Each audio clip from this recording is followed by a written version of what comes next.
It's a -2. Not a bad morning for a walk.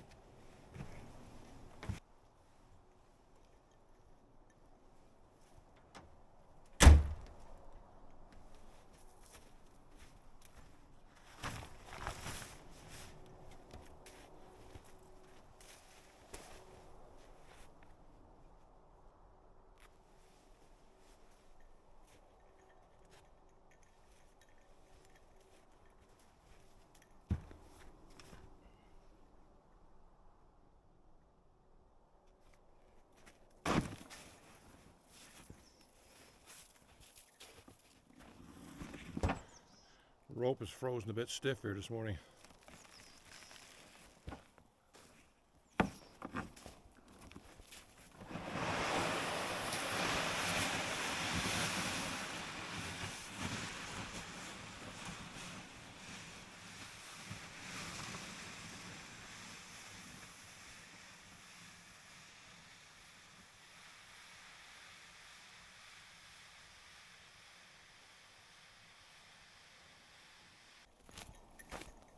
I either gotta hire a cameraman or teach Tucky how to use the camera. Save me a lot of these trips coming back. On we go. Come on, Tuck. Come on, buddy.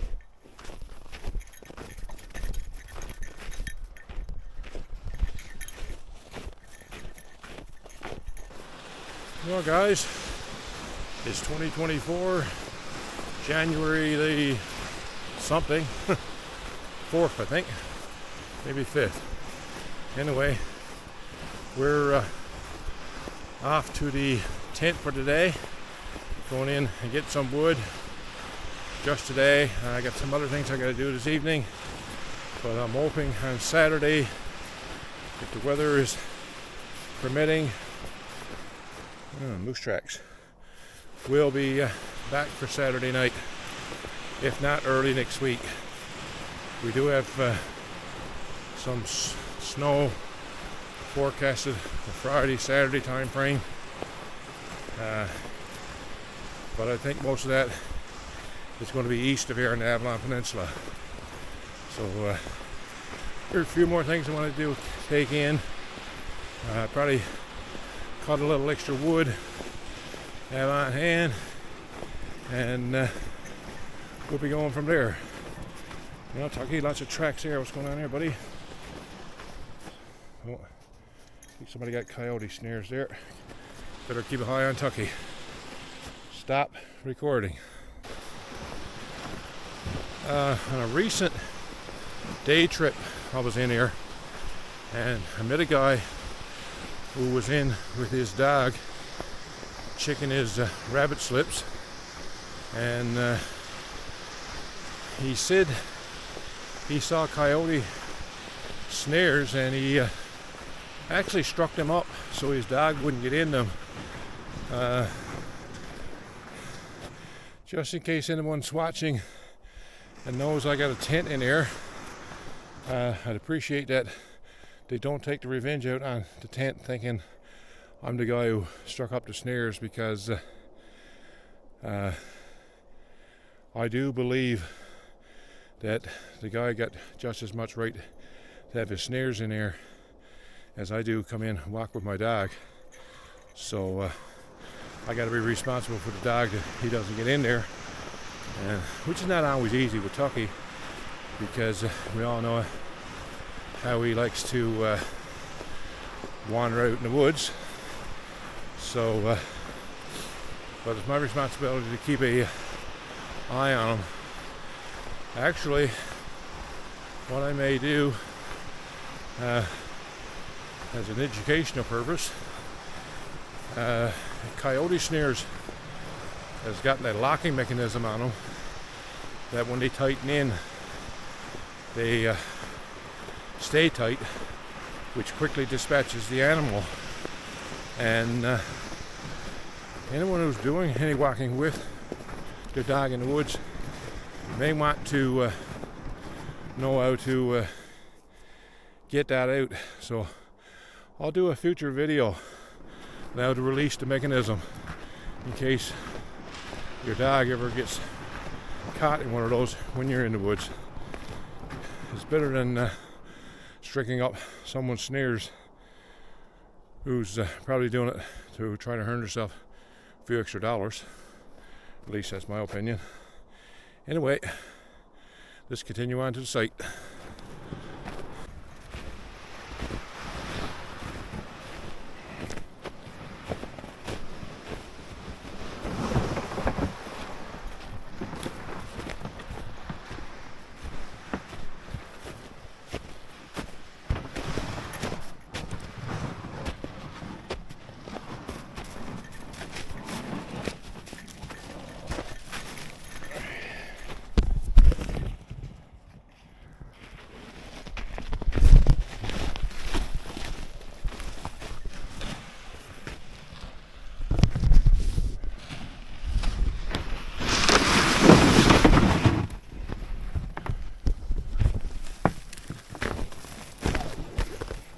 Squirrel burrows there for sure.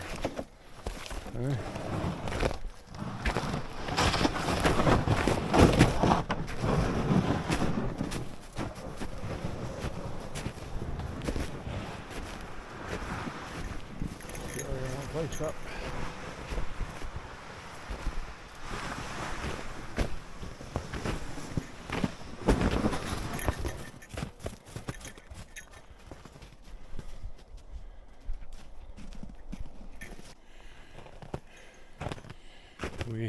We haven't had a lot of snow yet this year, but what we've had has been wet.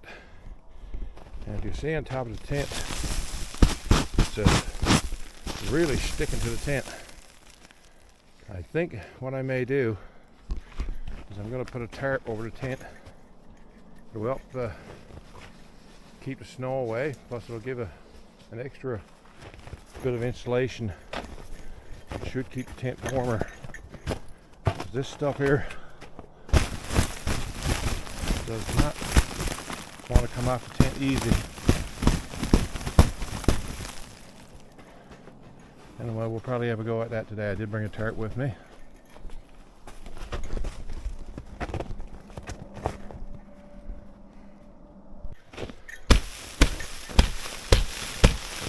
This ice and snow really stuck on. So we get a lot of this with a lot of weight on the canvas. And it is an old canvas tent.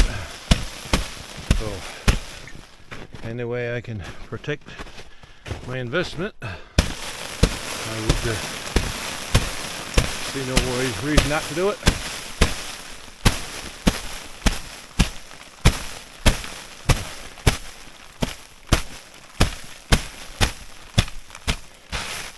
There's actually an ice built up on the very eave here, same way you see on a house.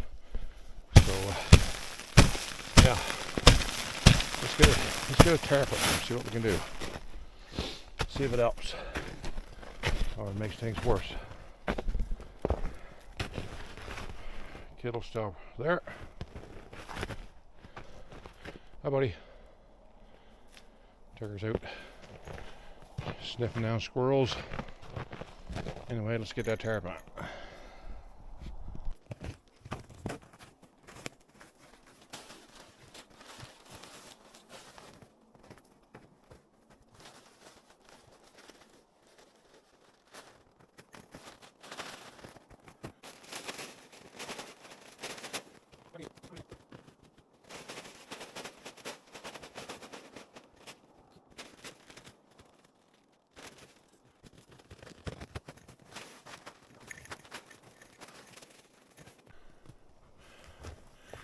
It's pretty mild here today. I think the temperature was -2 when I left Gander.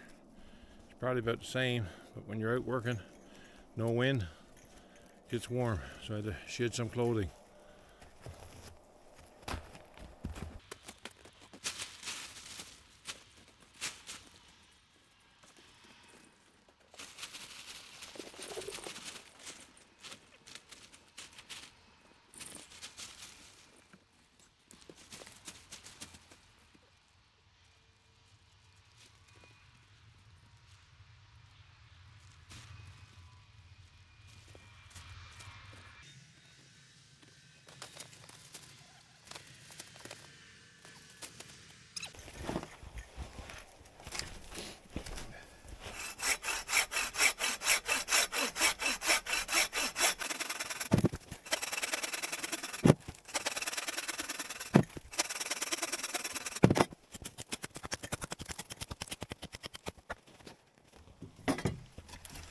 These are your best trees to cut, the dead standing trees. Not a bit of green on them at all. And you know that the wood is nice and dry.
We got a big old tree here. Well, not a big old tree.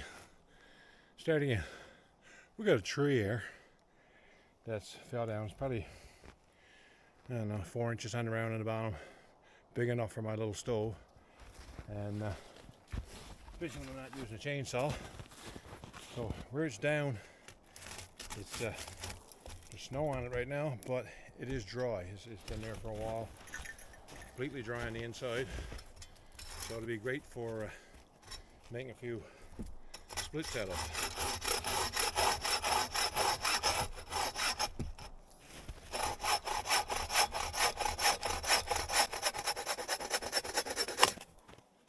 It's much easier to saw up one step like this.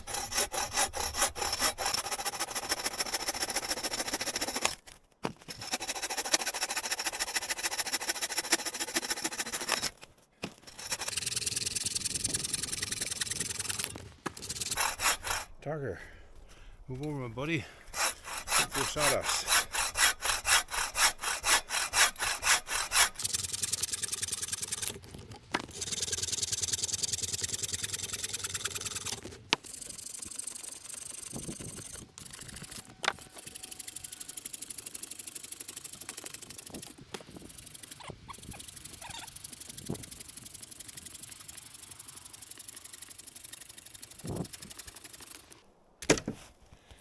Probably, where's my camera?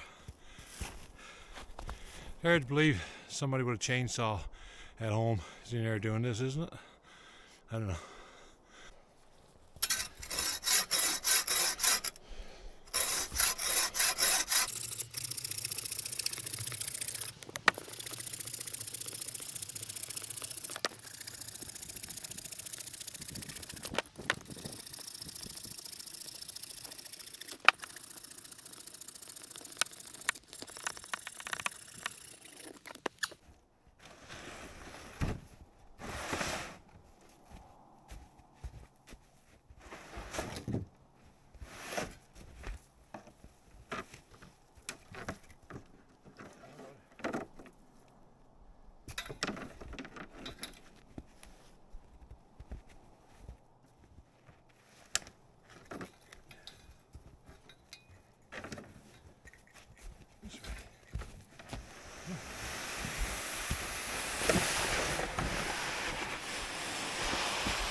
Definitely gotta hire a cameraman or woman.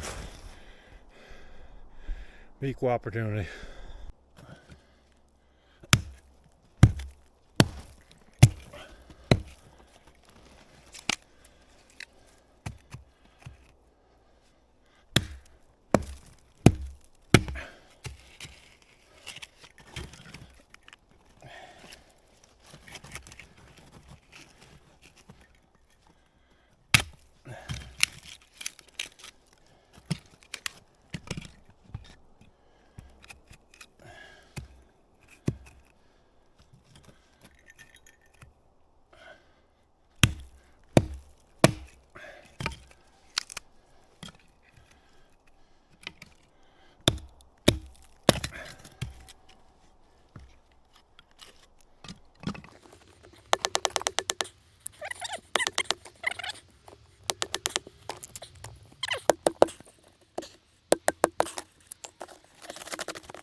Come, buddy. Get your toes out of it. Eh? What do you want? You want to help? Do you want to help? You could go over there and lie down. That would be a good help. Eh? Or you just want dinner, don't you? Eh? You just want dinner now. Yeah. Yeah, I know what you want. I know what you want. Alright, let me get a few more splits done. And I'll give you something fun in your belly. Okay?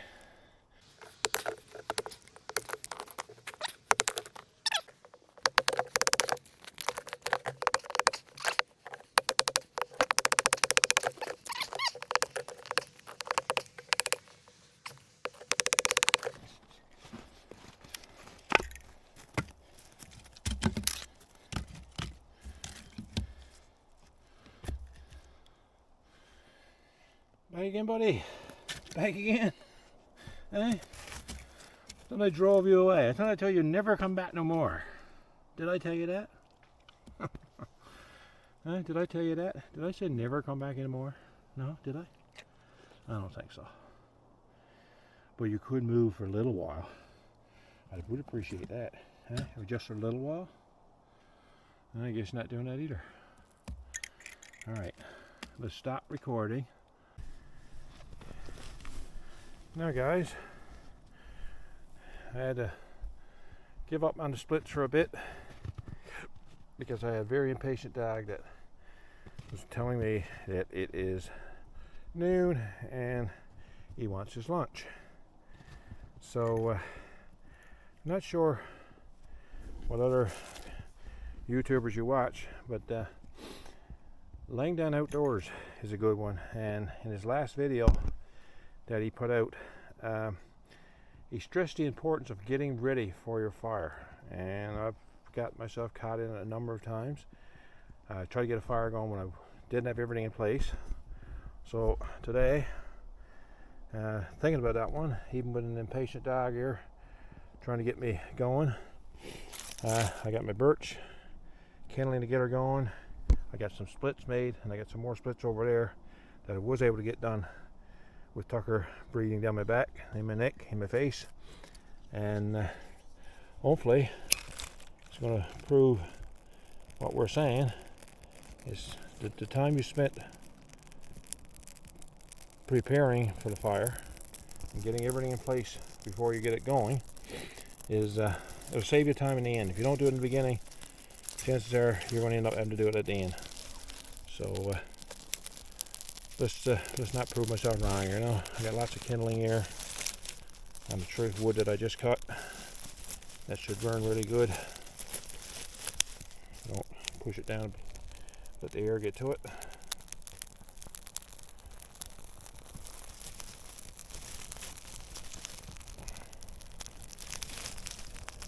My granddaughter was watching one of my recent videos, and I put my hand down to get the fire down like that. And she said, Papa, be careful you don't burn your hands. So I guess she's going to be a little safety girl too.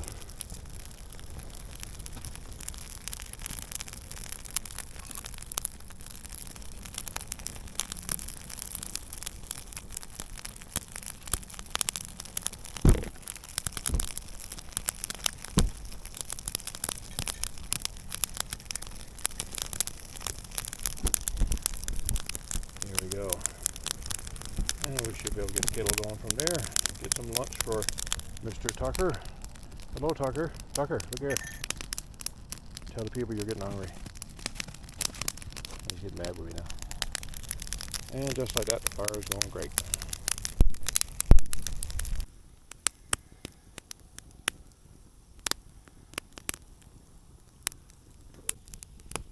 Now, is that music to your ears?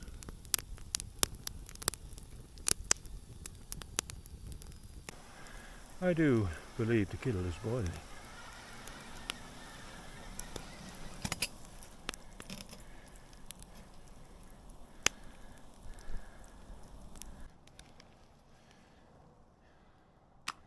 Tucky's finally going to get his supper. He's pointing away there.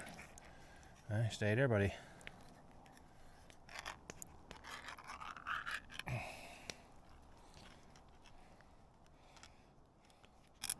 Anybody else? Eat these bloody cans. Lots of fish oil in that, Tucky boy. Good for you. Good for your fur. Okay, buddy.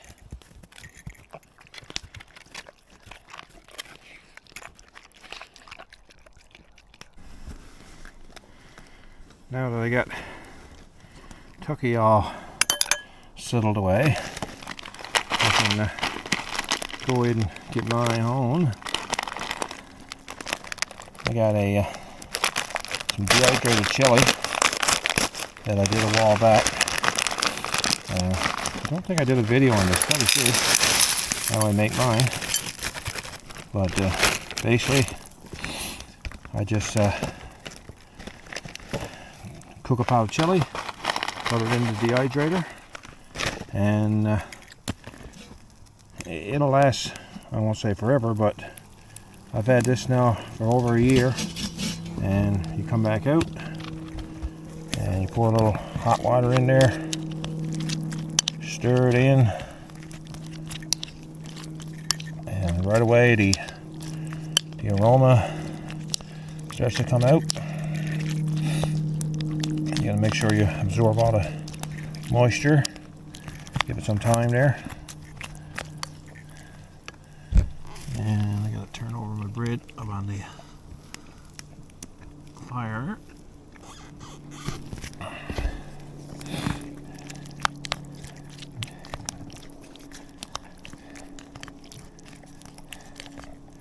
I'm gonna tell you right now, that chili is as good as the day it was cooked.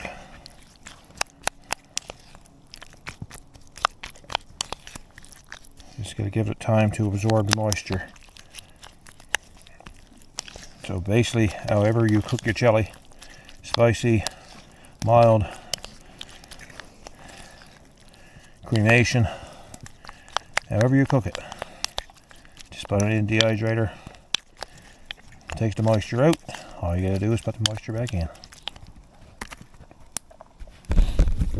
Oops. And a couple of slices of sweet bread on the fire there, warming up. And we'll dig into that, and then we'll get back into splitting some more wood for the weekend. Bon appetit, guys. I must be slipping. Forgot to pour my tea.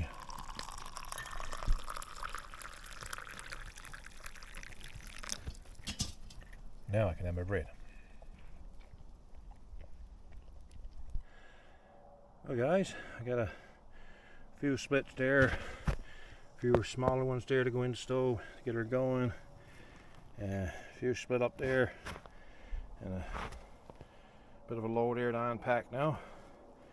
So I'm going to get this in the tent and then we'll be heading there back, because it's going up for 2 o'clock.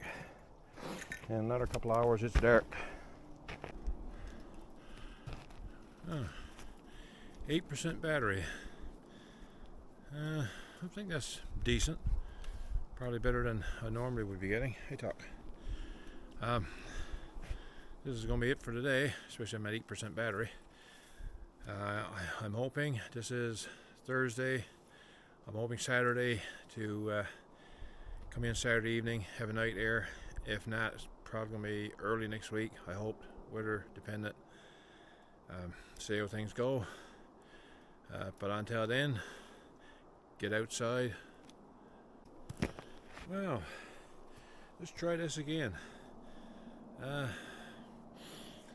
Battery said it was at 8%, so I knew it was getting low, but it went from 8% to 0, died.